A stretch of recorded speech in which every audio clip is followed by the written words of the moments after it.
Our episode of the Expanders podcast is a conversation with skinny author Nolan Lee, just 2 weeks before the launch of his book, Testosterone, The Science of Mojo.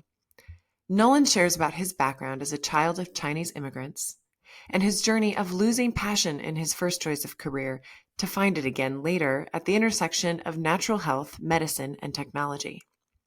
He discusses his pursuit of truth and the ever-evolving health landscape, where popular remedies often shift with social media trends.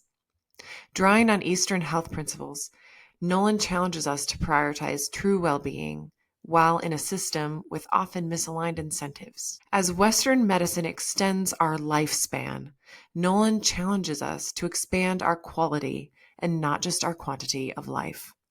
His curiosity drives him to discover how we can extend the years we consider the prime of our life, to last well into our golden years. I'm your host, Katherine Jelinek, and this is the Expanders podcast, presented by The Skinny Platform, the place for entrepreneurs with something to share and who want to be heard. Hello, everyone. This is Katherine Jelinek with The Skinny Platform, and I am so excited to be here today for the episode of the Expanders podcast. And today we are welcoming guest Dr. Nolan Lee. Hey, Nolan, how are you? Good. How are you, Katherine? Great. So there's so much to celebrate. First, you are the founder of Balanced Flow Wellness in Bucktown, Chicago. And I'm really excited to dig in and share with everyone about how that is so unique as a med gym and what that specifically means. But also we're here to celebrate in a few short weeks, your book, Testosterone, The Science of Mojo, will be launching. Yes. And this episode, even though it's about so much more about you and your mission and what you do, even beyond, what you've shared in the book, we just want to share that this book, we will have it in the link to pre-order the book, Testosterone, The Science of Mojo. And we'll share more about that book during today's conversation too. Okay, but Nolan, so good to see you. Thank you so much for being here. Thanks for having me. Yeah, Yes, you're knocking it right out of the park. And this book coming is that part of the reason that, we're doing it today too. So really excited to celebrate all of this. Let's bring everything back to the beginning for you. We are going to plan to begin these Expanders podcasts with talking about your initial spark as a child and what's the first time you remember feeling something about what you wanted to do and what you wanted to offer the world in terms of, as you lived your life. Well, I don't have anything specific, and I wish I had this very impactful moment that I could share. And maybe I was a little lost, but what I do know as a child was that I always wanted to help people. And when I saw someone in pain or sad or in need, I was that friend that went to troubleshoot to try to figure out how to get them happy again or how to get them out of their issue. And then along the way, as I grew up, I don't know if I've ever grown up, but as I grew up and, society impacts you, your parents impact you, especially from my Asian heritage. And I did all the things I was supposed to do in life, right? Those things that were, by definition successful or at least pursuing those things. And I kind of lost track of what I really wanted to do, or what really fulfilled me. But that ultimately ended up in me doing a complete 180 in life and saying, I hate these things that I'm doing, which led me back to helping people. And I've been doing this now for probably 10 years. And when I finally went back to helping people, that's when I felt most fulfilled and happy. Till this day, I get a little choked up when I see people have some amazing results at the clinic, because I know I've changed their life for good. I know we've made a significant impact, at least on one person. And that has driven me, because I've not done anything else in my life as long as I've done this. So I think that the longest I've ever had a job was maybe close almost 2 years, and that was at Express clothing store in retail, and it was part time. So, um, but that's neither here or there. Well, and what I'm hearing too in the background is this work you're in now sounds like it's bringing that childish play side back too, like from out of the shoulds. Like even though you're doing so much to help others, there's a very natural, playful energy that you've had every time I get to talk to you and talk to you about your work, and that seems very much a part of what you get to do at your gym and with other people. Yeah, I mean, there's one aspect of it is just being an entrepreneur is like, all right, you get to do what you want to do, kind of thing. And I think I think that's one of the appeals. And I think if everyone were able to do that, have that opportunity, what could be better? Like doing something that you have passion for, that you enjoy, and getting paid for it, and having fun while you're doing it. I mean, what else could you ask for when it comes to a career?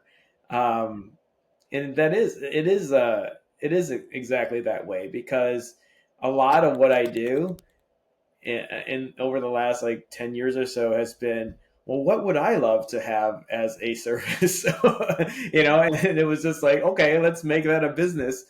And till this day, I mean, even all the stuff we're doing with MedGym, helping people have the tools and medical advances and the equipment to stay as fit as possible with, I hesitate to say this, but with as little effort as possible. It's like we're creating the dream for ourselves, and then we're like, hey, other people are going to want this too, so let's put it in the business. Mm-hmm. So yeah, it is. There's a lot of play. There's a lot of fun.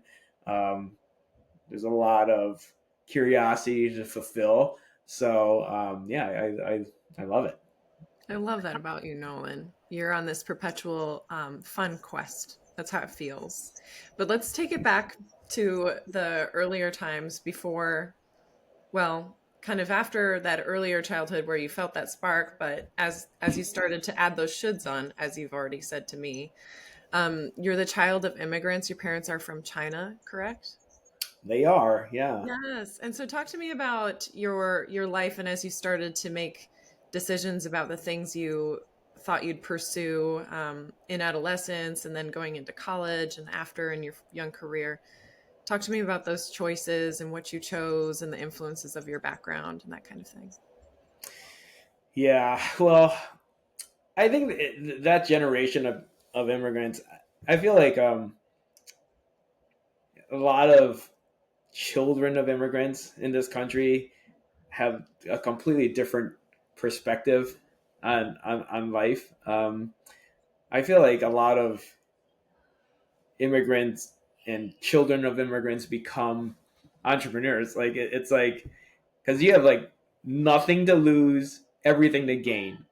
And I feel like even with my own children and seeing people that were born here and have been here for generations, like they have too much, right? So it's like too comfortable to try to achieve something more, to risk losing what you have. It's like this whole game of like, okay, do I risk losing, okay, to try to get something bigger, or do I just like have minimal effort and stay at okay? It's comfortable, right?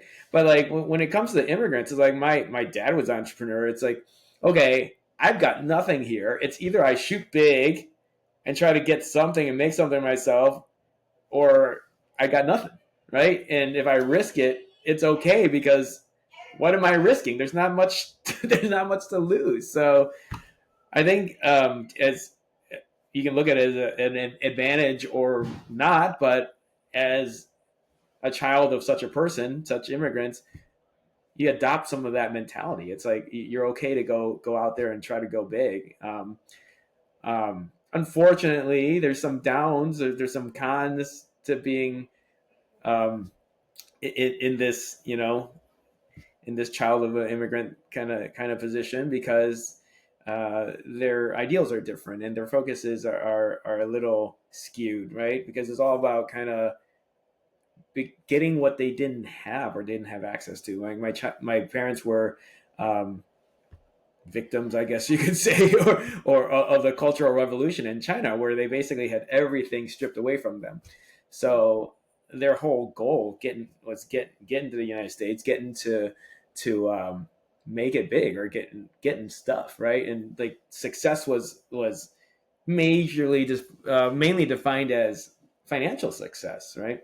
So the influences on me as a result was, okay, you gotta really do well in school, right? You gotta uh, get a good job that makes you a lot of money, right?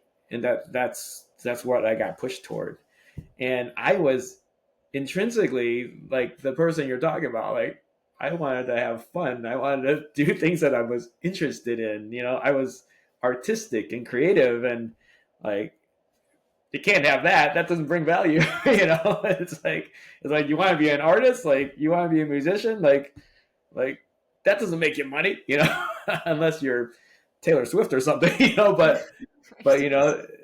I wasn't going to be a Taylor Swift, right, to them. So it was like, go study, go get a good job, go make money. So I was reading real estate books as I was going into college. I was trading futures in between my classes at college.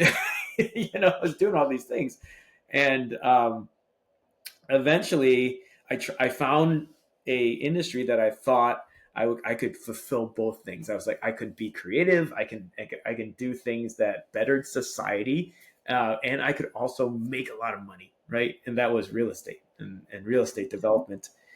So I focused myself toward that and got my undergrad in business and econ, and I got myself a broker's license, and I went into working for a real estate developer when I got out of college. Actually, when I was still in college, I worked part time and then full time after I got out of college. So I did that for a few years, and I thought I was gonna change society for good and make a mark. Uh, Transforming landscapes for the long term, but quickly realized that no, it's really just a numbers game and profitability. It's like how quickly and cheaply can we build this, and how much can we sell it for, and the difference is how much money we can make. Right? It wasn't about, at least the level that I was doing it at. It was Mm. not about like making like let's make this great development to improve the landscape of the city or something like that, right? It was just like all dollars and cents. So I was pretty burnt, because it wasn't fulfilling. And when people do things that aren't fulfilling, they ultimately burn out. There's no reward. Mm-hmm. So um, yeah, I mean, what happened was I went from seek like doing that. I went to seek other things, so I ended up buying a restaurant on top of it. So I'm like, okay, I'm gonna do this thing that's more fun and exciting. And then nearing 2008, where the big financial crisis happened, I was kind of seeing the writing on the wall and kind of hedging my bets. Like, okay, I need a backup in case everything just falls to crap, in real estate. Mm-hmm. And so I bought this restaurant. So I was like going to my day job, working on real estate development, like doing project management, and then I would go to the restaurant afterwards. It's working like 70 some hours a week, probably 80. It was a lot of hours, um, and getting really stressed, getting really burnt out. And a good friend of mine said, you should do some yoga. And that was when yoga was starting to pick up in the Chicago area. And I was like, okay, why should I do yoga? She's like, yeah, it would be good for you. I think it would make you feel better, help you manage your stress. maybe you'll meet a girl because there's a lot of girls in yoga. And I was like, all right, those are good arguments. All right, let me do some yoga. Okay, so I did, and within a couple of sessions of yoga, I was I felt a lot better. I felt a lot better mentally. Stress was a lot better controlled, and I thought it was great. So I continued doing it weekly, and then one fateful December week, I think it was like a week before Christmas, I got laid off my job in real estate development. Uh, I put my contract or my house went under contract for sale, and the restaurant went under contract for sale. So I went from like 70, 80 hours a week of work to like sitting at home doing nothing. Wow. uh, yeah, it was so weird. I didn't even know what to do with myself, but I didn't know what to do. I didn't know where to go. I didn't know what I wanted to pursue. I was like in this place where of limbo, and the yoga studio at the time coincidentally had a yoga teacher training going, and it was core power yoga, the second yoga teacher training they did in the city of Chicago. And they asked me if I would want to do the yoga teacher training, and I was like, I'm not doing anything. Like, why not? So I did the yoga teacher training, um, and then I really had a good time doing it. And after the training, they were like, "Hey, you're pretty good at this. Like, would you be interested in teaching?" And again, I was like, "Hey, I'm not doing anything, so why the heck not? Let me go. Let me go teach some yoga." So I signed up for some classes to teach, and I started teaching yoga. And that was the pivot. That was like the pivotal point when I got back to kind of my root interests as a child. Like, I would see people stressed. I would see people physically incapable, in pain. They would come into my class, and I would see them every weekend. And week by week, gradually, they would start getting better. They would be happier. They would be less stressed. They would be more mobile. They would be stronger. And I found that really rewarding. And I felt something that I hadn't felt in ever in my working career. Um, and I was like, okay, well, I got to do something like this. And what was that feeling, if you could name it, that you felt that you hadn't felt before? I think it was significance, maybe. It's just like making an impact. Mm. Like, felt good. Like you're doing something good. I was doing something good. You know, like impactful and worthy and significant. Um, and I guess that's the best way I could describe it, is like giving back. Like if you're a Tony Robbins fan, like one of his needs of in human needs, one of the six basic human needs is like contributing, like contribution. Right, it's one of the higher needs, um, and it was, if there's no other way to describe it, it was contribution. It was like, okay, I'm actually doing something that contributes to the lives of others in society, right? And that was something that was like, oh, I need to continue doing this. Mm. Um, It sounds my like what's that? fulfillment. Fulfillment. Yeah, I mean that's probably the better word. There you go, fulfillment. Something fulfilling. Yeah, Yeah. yeah. So that was what started this journey to where I am now. My parents incidentally ran acupuncture clinics, so like they were in kind of like the alternative healthcare field, and they said, well, why don't you go back to school? And I was like, now, you know, I'm like, I have a whole career doing this, and now you want me to start back at zero doing something that's completely unrelated? How old were you then? 30. Okay. Yeah. So I had to, bounce that around in my head a lot. And then finally I was like, all right, I'm going to do it. And now in retrospect, like 30 is wasn't Yeah. that old, but it felt so old back then, I was like, I had like classmates that had kids and were married and all this. Like, it was like, and I felt like where am I? I'm just like starting a new career, you know? But yeah, I went back to school. I had no sciences, even though I was very interested in sciences. I remember as a kid, but I had no sciences because I was all business. So I had to go back and get a second bachelor's and pre med. Um, then I went into the doctorate of chiropractic because I like the holistic approach of medicine. And then I added a master's of acupuncture on top of that while I was doing that because I just have to be busy.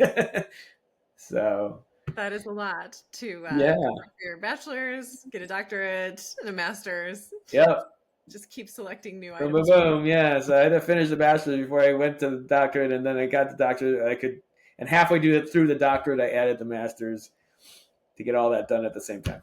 Wow. And then right after school, right after my doctorate, I opened a practice. Yeah. So. Fantastic. And having done the sit down interview with you for your book and Mhm. also having a call in advance of this, um, it's your curiosity, you have so much curiosity around health and wellness. Can you share about that? Like what quest are you on or what are you seeking through this work? Um, Truth is probably what it boils down to. I feel like health is a lot of philosophy and opinions um, from the from traditional medicine and definitely into alternative medicine. Okay, uh, but I think we need to all question why we do what we do regularly, right? Because understandings, research, and knowledge changes. And I think what we do is get into camps of like um, philosophies. Like I said, it's not health in this country is trends of what's popular. Let's do keto, let's do paleo, let's it's like what's popular and what's on social media and what is everyone doing and talking about, and we never really question like, okay, what does the science say? Does this actually make sense when you look at physiology? um so I'm kind of like that guy that's questioning things and saying, is what we're doing actually beneficial?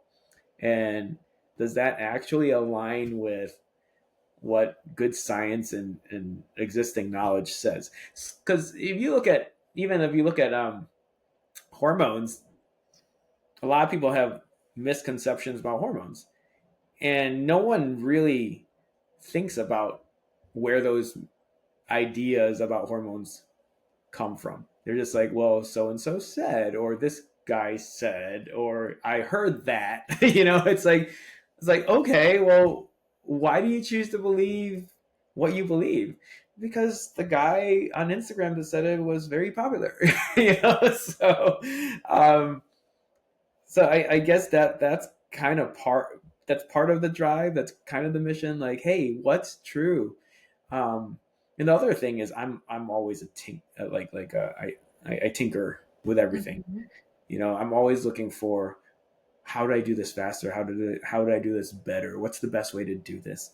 If I cook at home, I'll take a recipe and I'll like go through like 50 iterations of it, changing a little bit here, a little bit here, a little bit here to see like how can I get the best result, and like I think that's what I tend to do with when it comes to health and wellness too. It's just like, all right, well, this is the technique that's commonly accepted or everyone's doing. This is the popular thing. First, does it work? Is there a basis for it that's sound, right? Is there good science Mhm. behind it? And then after that, is if the science there, what how does it practically work, right? If we test it, because like everything we do in the clinic, we test on ourselves, and see if it works. Um, and then if that proves true, then okay, now how do we make it better? Like how do we make it faster? How do we simplify it? How do we cut out all the fluff and just get to what works? Um, so that's the other thing, just like making things like finding the best way to get results.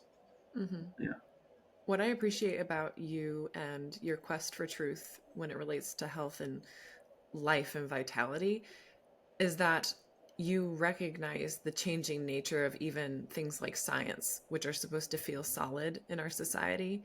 But yeah, we have, recent examples, and I mean, even ones that aren't so recent, but thinking about testosterone and in your book and how you cite some of the myths are coming from earlier science that said one thing.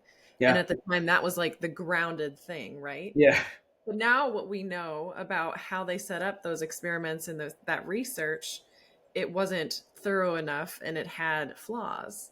And so yeah, the science today is saying something different yeah, than it did in the 40s and yeah, communicating something differently than what was shared then about testosterone optimization therapy specifically. And I think it's just I appreciate that you have a flexible and playful attitude, recognizing that even things like science it's nothing's in stone. Like truth is a horizon you keep moving towards, you know? yeah. That's a really great phrase, way to put it. Yeah, I mean, and things like testosterone causes cancer. I mean it's the primacy effect. I think that's what it's called. Like the thing you hear first is the thing Right. that sticks, and then nothing else coming after it is gonna is gonna seem as relevant. Okay, especially if it's something that's as big of a flag as it causes cancer, right? That's gonna just anything that threatens your safety and well being is gonna just really be ingrained in your mind, right? That's just how the human brain works, right? We're always trying to protect, right? So anything Mhm. that's like possible death, you really, really remember. And if it's about a therapy, that's the only thing you're going to remember. It's going to take like a mountain of convincing and evidence to be like, no, that's actually not true. And for you to actually try to listen. Um, but there is a mountain of evidence or something. So yeah, it definitely truth truth is only true until you find something that's more true, right? So it's Mhm. like, uh, In this story and instance, it feels active. It's never conclusive. It feels yeah, like an evolving aspect and yeah, something that we keep moving through and into. Like today's truth will not be 10 years from now's truth. yeah. I definitely believe that, and I think part of it is ego, and the other part is comfort. We don't like being wrong, Mm. right? So once we establish something, it's like, and then we get this confirmation bias, and we keep trying to support what we found, never really being objective and saying like, well, what if my initial conclusion was wrong? I mean, even saying that sentence gives you this inherent kind of like, like I'm wrong. I could be wrong. Like, yes, you could be wrong. you know. And I think the other thing, like I said, is comfort, because it's a lot easier to say I found this truth and just stick with it than to constantly test it and question it. It's work. Like research is a lot of work. Uh, like staying on top of the science and the new findings and the knowledge. That's tons of work. It's easier to say, oh, it's done. I found the answer. It's just here it You is. never you never go into rest mode. You're always Right. Yeah. restarting. Hmm. Yeah. Well, one of the things I love the most about the work that you do is this pursuit that you have, especially around acknowledging that Western medicine has enabled us to live, you're in your 40s, I'm in my 30s, we're likely to be pushing 100, and our Mhm. children are probably going to live even past 100 easily. Yeah. And I love the work that you do. There's so much around it where you're reaching into how can we extend the quality of our life, not just the quantity. That Hmm. Western medicine can extend the quantity, but the addressing the quality needs to, it is almost more important in terms of the value of those years that you're adding. And I love that about your quest for truth is also very intermingled with this understanding of vitality and the juice of life and passion and keeping things playful and curious. Can you talk to us a little bit about that, and especially, you know, life from like, 40 to 90, and what has been and what you're seeing shift? Um, what has been is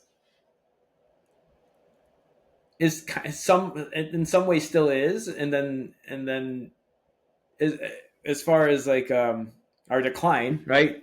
So losing muscle every year, losing testosterone every year after our 40s, and we have a big drop off in testosterone after our 40s. Females definitely have a big drop off in their hormones as well, especially after menopause. They drop off basically all of their estrogen, um, and like I said, muscle mass, where we lose about what 4% per decade or something like that after 30. So, and that has direct correlation to longevity and disease risk, as far as like increasing the disease risk if you have less muscle, and also decreasing lifespan if you have less muscle. Um, and if you look at the hormones, testosterone going down year after year, that's what one of the main things that help you maintain muscle, right? And reduce fat, which is directly correlated to all the diseases as well that we die of, like heart attacks, cancer, stroke, diabetes, as well as estrogen, right? On the other end of things for women. So yeah, we what we are really good at is increasing the years, right? So it's like adding years to life. And it was put really well in this summary research article about testosterone in 2010. I think it's in the Journal of Endocrinology, but they basically summarized all the research on testosterone up to 2010, showing there's no harm Mm. and all the benefits. And the conclusion was we should be focusing on adding life to years and not necessarily years to life. Uh, and what we've been really good at is adding the years to life. I think my dad is a great example.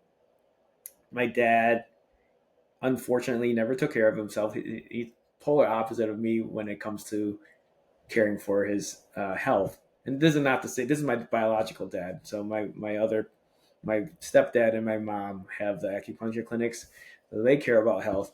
My biological dad, however, died at 69 of complications of diabetes and kidney failure and all the rest because he never took care of himself. But as he was in his decline in the late stages of his life, I was back and forth in the hospital with him, visiting him in the hospital for months, right?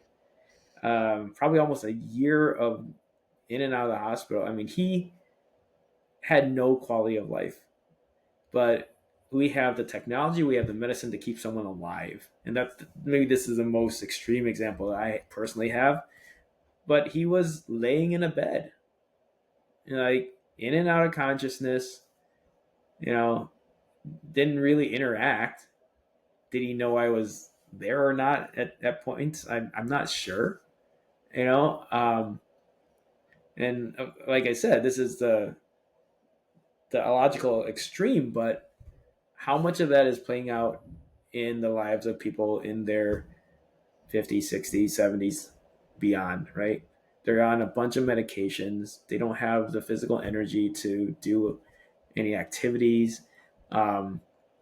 They are overweight, they don't they're depressed, they have heart disease, they have high blood pressure, they're on 10 medications.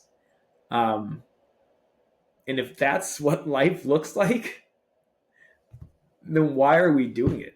You know, uh, like why are you extending years of that? Yeah. It's like, so that's kind of that's one of my biggest drives and motivators. It's like I don't care to live longer if it's going to be that. And I think it needs people need to have a little bit of foresight and look into the future and look forward to see, okay, well, where am I headed? And if I am going to live another 50 years, what I want it to look like. Um, and a lot of people, might not think that. And unfortunately, it takes some kind of event for them to start thinking that. It usually takes a heart attack, some kind of health incident, cancer, you know, either themselves or maybe a loved one. But a lot of times, something happening to a loved one that still doesn't wake people up, right? It's usually them. It's usually like we're very inherently lazy people. We don't like change, right? Because change takes energy, and a lot of times it takes um, something very painful to force us to expend that energy to make change.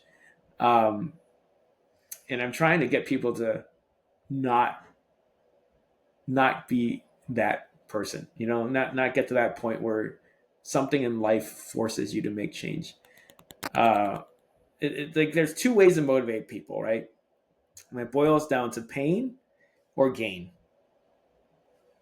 The vast majority of people are motivated by pain or loss, right? It's like I I'm much more motivated to do something to avoid loss, to avoid pain, or to get rid of it than I am for possible gain. And I'm trying to say, hey, do this for the gain. You won't regret it, right? Um, I don't even know if that answers the question, but It's a really important element to the question because this is underpinning the crux of how do we even help our society, our culture shift into that place where we can start adding quality of life yeah, to the years. And you're sharing that currently we're living as a people who were reactionary. yeah, Like you said, it requires an event or something wrong, something to go wrong in order to wake up and work towards health in our lives. And the idea of, in order to really create longer term vitality, operating from a place of those habits coming from a desire to build rather than repair. hmm yeah, for And sure. guide us, like how do you tap into that shift? Like how do you think this is going to actually occur for the Western world or people anywhere? Like, have you seen folks in your clinic go from reactionary to proactive, gain motivated? Yeah, and that's kind of how our clinic works. I mean, we kind of we figured out this psychology a long time ago. People are reactive. They'll come in for a pain, right? On the rehab side, when it used to be all physical therapy and rehab, they'll come in for a pain, and then we'll be like, hey, these are the behaviors, these are the movements that got you here. So if you change this, um, you'll prevent this from happening again. But then when they make those changes, they start to store and they feel like, oh my goodness, I have these new abilities. I feel so great and I want to keep doing it. And from the wellness lifestyle and med gym um, aspect of the things, it's the same thing. People come in and say like, I want to lose weight, right? Uh, but what they don't realize is once they start doing the things to lose weight, all these other benefits happen. Like, oh, I have better energy. I have better mood. My sex drive is better, Um, I'm gaining muscle, and I feel stronger. Yeah. So my sleep is better. And then it's like, once they get that, they're like, oh, wow. Um, man, I want to keep pursuing this and keep going forward. but it takes like a taste of success to do it. Uh, and that's why we keep tweaking our protocols and what we do, because how do we give people that taste of success? Um, Now, from a small in a small clinical scale, that's how we do it. But when you talk about the world at large, I think the answer is social media. Really? You Tell me know, more. I mean, It's I say that like shift, yeah. slightly sarcastically, but like, looping back to full circle to the beginning, like where do people get their health information from? You know, what do people adopt? Like trends that are popular. Like I think it's like, okay, how do you make optimal health more popular, right? Like, can you get someone? Can you get an influencer to to show how awesome having optimal health is like, and get a big following doing that, and then shift the mindset from reactionary health to optimal health. I think Mhm. that's maybe some of my efforts in social media. It's kind of like, like stop reacting to health. Stop waiting for something to go wrong. Stop complaining about all these issues you have. Get on the other side of it, right? If this is baseline here, right, and this is our health, right? Our baseline health, meaning we don't have any diseases, but we're not feeling great. We're just kind of like average, right? Mhm. Traditionally, we're waiting till we dip below that line to do anything, and to get you back up to average, right? And then we coast at average, and then we go on, dip below. Okay, now we react and say, okay, let's get you back to baseline.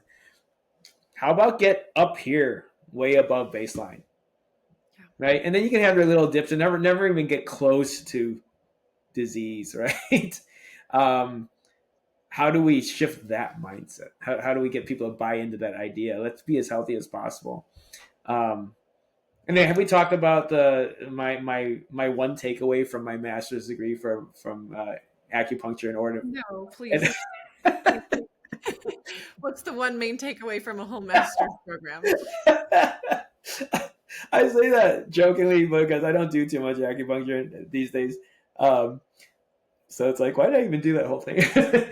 But my one takeaway, I'll say a big takeaway, is the philosophy of treatment and health in Chinese medicine. Okay. So one of my first classes in Chinese medicine, I remember the lesson was, uh, you doctors were paid. Basically, they had a retainer in current terms, right? They had a retainer to keep this person healthy. So this is how doctors worked back then. And once they, if one of your patients, as a doctor, if one of your patients got sick, you stopped getting paid until you got that person back to health. So their whole Wow. philosophy of care was exactly what I was just talking about. Keep them up here, way above baseline, as healthy as possible. And the Chinese are very inclusive and holistic about health. They go into all aspects of life. It's like your emotional health, your physical health, your sleep, your exercise, like all that, how you eat, everything. Right? It was holistic. So you use all these things to keep this person in optimal health. Um, and far as away from disease as possible. And that is polar opposite of what we do here. We are reactionary. Like, no one has a problem until they have a diagnosed issue, and then we scramble to fix it, right? And we're super good at scrambling to fix things. But after that, like I said, you get them back to baseline, and then it's like, okay, it stops. Like, we're not saying like, how do we get them far away from disease? It's like, okay, you don't have disease officially, now you're okay. You know? I love that concept. It's a huge expanding concept for us in the US. I feel Mm-hmm. like it's like the flip of the current insurance model Yeah. where we're paying in for like the chance event that something goes drastically wrong. Yes. That's when the value is there. Mm-hmm. Then the opposite is like paying in to be like always supported in optimal health. And then you don't pay when things are going wrong because that's the point. Yeah. You're Exactly. trying to be healthy. I mean, wow, what a cool perspective shift. And I also think it's really important what you were saying about them including emotional health, obviously diet too, because one of the thoughts coming through my mind is I'm thinking back to when you were sharing in the beginning of your story and your decision to go into yoga. And Hmm. that before that, you weren't doing so much for your health and you were feeling overwhelmed and stressed. And yoga was suggested, for the mental, physical whole package. And I just feel like so many of us in our culture are living overwhelmed most of the time, Yeah. anxious, and in some state of not feeling good emotionally. And that is such a huge driver of just allowing baseline to continue, you know, rather than reaching past. Like Hmm. when we're in some sort of emotional survival mode, it keeps us from wanting to pursue some next state. Yeah. Yeah, for sure. Um, I'm working a lot with the American College of Lifestyle Medicine, and one of the six pillars of health is stress management, and another one is social connection. Hmm. So all those directly relate to your emotional health and well-being. Yeah. I've seen so many interesting cases where there was nothing like weird things would happen to people. They will break out with like whole body rashes and get hospitalized for weeks, and nothing was wrong with them. They couldn't find anything laboratory wise in like any testing, right? Any physical testing, they couldn't find anything wrong with them. So it was a mystery, but um, the common things were stress. They had a lot of stress in their lives, and once they calmed down, all those things went away. And Hmm. it's interesting how much the autonomic nervous system, the sympathetic nervous system, affects everything in your body. Um, it's tied to all your organs. Like the stress hormones affect everything in your body. So it's not a far reach to say stress has physical effects on you. And you just see it over and over again in practice, and you see it in research now. I mean, been a lot more interest in that realm nowadays, but it's definitely, you cannot argue that stress has a noticeable physical, emotional, mental impact on your health for sure. Yeah. Right. So let's switch back to talking about extending the quality of our life and the vitality and the prime of our years into, potentially into our 90s, we'd hope, right? Can you paint the picture of what you see for yourself when you're 90, or what can we hope for in this next generation of discovering how that advancing that frontier of the prime of our life could begin to feel for later decades? Yeah. I mean, I love this kind of thought and this like theorizing, you know. And I can't be sure of anything for myself because genetics do play a role in everything. But what we can find is if you do the right things, you can slow down or combat the genetics that might leave you prone to certain issues, right? Um, and the easiest way to conceptualize this is if I can put your body in a younger state of function, like when you were in your 20s, how much risk did you have for cancer, diabetes, heart disease, high blood pressure, any of that stuff, right? Dementia. And the answer would be not much, right? So, and when we look at good diet, exercise, and stress management, social connection, uh, good sleep, you know, if you have all those things going from a lifestyle perspective, you minimize the impact of genetics. So epigenetics is that study, right? What can we do lifestyle wise and environment wise that can kind of click on or click off genes? So you want to click off the bad genes, the genes that might leave you prone to cancer or disease, right? So those are all lifestyle things. And then from a medical advance standpoint, what can we do? Like for us, and from what research that I found, it's the hormones. Once the hormones lower, such as testosterone, that's why the testosterone book's out there, right? That's probably the main one for guys that has the biggest impact on everything.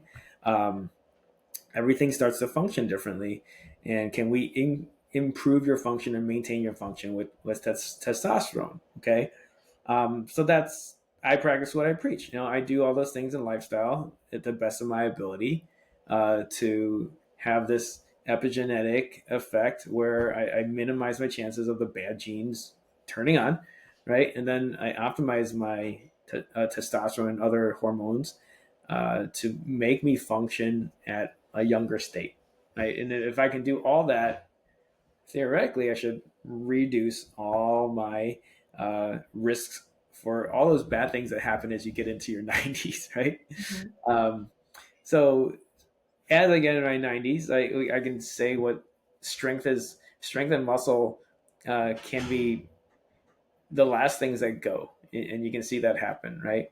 Um, Keeping your mind sharp. That's the testosterone and the thyroid hormone, the DHEA. Maintaining mobility because your body keeps repairing, right? And that's the testosterone as well. And also, there's a mental and cognitive function remain. Okay, your skin stays healthier, tauter, thicker when you're on testosterone. So you even look like so that creep. How people get the men, women, they get the saggy, like loose skin starting to happen as they get older. That when you get your hormones optimized, you just you prevent that.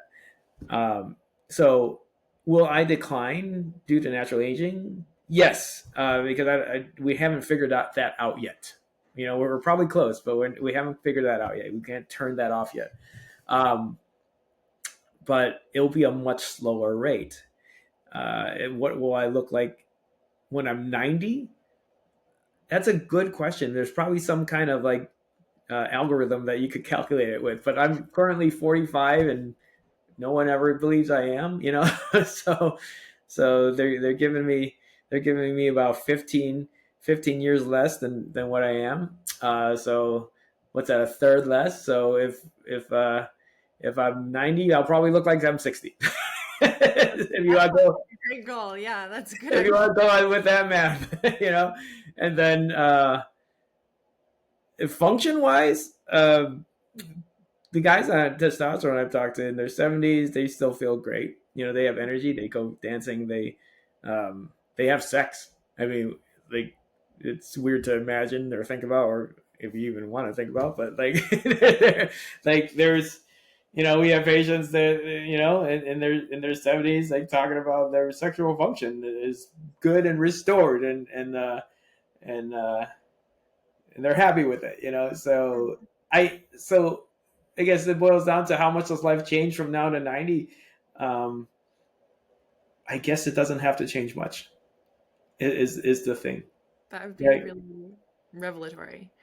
So Yeah, beyond, and I know that you're speaking a lot from the testosterone male perspective, but there's yeah, also the same thing for women. But yeah. beyond um, hormone optimization therapies, what else, do you know of, or what else do you offer in your med gym that are parts of the process in terms of extending this and enhancing our quality of life throughout the decades? What else can people be aware of and thinking about potentially pursuing? Um, well, looping back to weight, that's probably one of the biggest issues in our country. Like, you know, anywhere you are, there's a lot of overweight people in our country, and largely because of our food habits or lack of exercise, right, lifestyle habits. But GLP-1 drugs, GLP-1 medications have been a really uh, awesome addition to what we do. We don't advocate for a lot of drugs, right? Because even hormones are very natural things that are produced in your body that you already make. We just optimize the levels, right?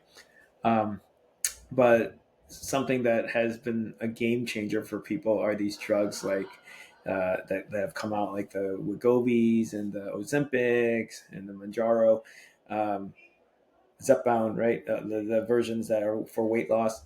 Um, the drawbacks or the side effects are relatively very mild compared to the benefits that they give. Um, and what we like to do is use these to get people a jump start, so to speak, right? Again, with the goal of helping them change their lifestyle to make it long term, to help them sustain long term gains. Um, but those have been awesome. We also use technology such as whole body EMS. One big thing that I can relate to for people when it comes to excuses for not getting enough exercise or physical activity is time, right? So we can use things like whole body EMS to And what is constantly. whole body EMS? Just to describe that for those of us who don't know. Yeah, whole body EMS, you basically put on this futuristic suit that condenses a week's worth of exercise into 20 minutes. Wow. So, so, and helping to maintain muscle mass. It's similar to a hit style workout, a high intensity interval training style workout. Um, but yeah, to helping people with technologies like that most people don't know exist, right? How do we make fitness as easy as possible? And I think people can wrap their brain around fitness because fitness is something they see and are comfortable with. But fitness, if you really come down to it, is at least two, if not more, of the components of lifestyle health, which is diet and exercise, right? So we can use medical advances like GLP-1s to help you with the diet portion of things, and then also technologies like whole body EMS to help you with the exercise portion of things. And just getting fit and getting down to a good body fat level exponentially reduces your risk for heart disease, heart stroke, diabetes, and straight up death. So and then if you add a more long-term approach with the hormones, you're just invincible. I mean, we just see people completely transform, Hmm. like 180, like unrecognizable. Like, who is this person? So those are some of the ways that we help people. I mean, we have other things that kind of put the final touches, like things like M Sculpt Neo, which will kill fat on your body permanently and build muscle at the same time. So again, just kind of helping that fitness aspect of things go. With not as much effort. And I don't advocate like not exercising or anything and replacing everything with technology, because there are vast benefits of exercise that go beyond just the muscle and fat loss, or muscle building and fat loss, that we won't get into. But you know, if you can get at least this baseline level of work in, you're Hmm. going to do very well at the med gym. Right. And that's what I'm hearing too is and knowing about your and what you stand for in terms of health. The med gym really creates that correcting event for Mhm. people to quickly get back into a state of health and the place where they can do more about it in their own lifestyle. Yeah. And then I know that you also do a lot about coaching them in terms of diet, nutrition, and lifestyle and things like yoga and workouts that aren't necessarily as quick and effective, but a part of like the long-term lifestyle to maintain that level of health once they get it. Yeah. I think I like the teach a man to fish rather than give him a fish approach, because it's like everyone's situation is a little different, and you can't have like some standard formula to give everyone and expect that that's going to be realistic in their life. So if you teach them the principles, they know how to adapt those principles and hopefully they can adapt those principles into their life to get what they need. I mean, it's a harder way to do it, but I think so. It was interesting. This last weekend, I was on my retreat with my forum, my business forum, and we were kind of talking about each other and what we appreciate about each other. And one of the members said, you know, something I appreciate about you is that I know you'll always do the right thing no matter how hard it is. And I was like, thank you. And I think that's kind of a lot of what we do comes from. It's like, let's do the right thing, not the easy thing. Let's do the thing that's going to work in the long term. It's going to give us the right solution, not the thing that's easiest to do right now. But I know people are impatient and want some quick results, and I see the value of that too, because that result gives you that little dopamine hit, right? It gives you that little reward that keeps you motivated or going. Because, if someone comes in and I have 80 pounds to lose, and you're like, okay, diet and exercise, you'll lose maybe 2 pounds this month or 4 pounds this month, that's very discouraging, right? Mm-hmm. But if we can do some things to accelerate that, and they're like, oh, I lost 20 pounds this month or 15 pounds this month, right? And that gives them hope, that gives them some motivation to move forward, like how we're saying, and they see the benefits, and then they start to see the possibility, right? And then maybe it turns into that work for gain instead of to avoid pain thing. Maybe flip the mindset. I love that. Yeah. I love that. Well, we're kind of at our closing time too, and I'd love to conclude just like your forum with like a closing appreciation. I so appreciate first of all, your pursuit of truth within the realm of health, and doing it with such a curious and naturally playful energy. And similar to what your forum member said, the fact that you are putting, and it's so cool to see the tie of your initial spark of wanting to help others come through into this incredible work you're doing, and the empathy you have for the people who come into your gym, knowing that they're going to need the initial quicker results, and then they can be on the longer term journey of pursuing gain and optimizing health and extending the quality of their life. That's so cool that there's so many layers to how you're working your passion into this. And it's really fun to get to see what you've done with it, and this concept of a med gym and how you're bringing this all together in one place. I so appreciate that about what you've created. Thank you.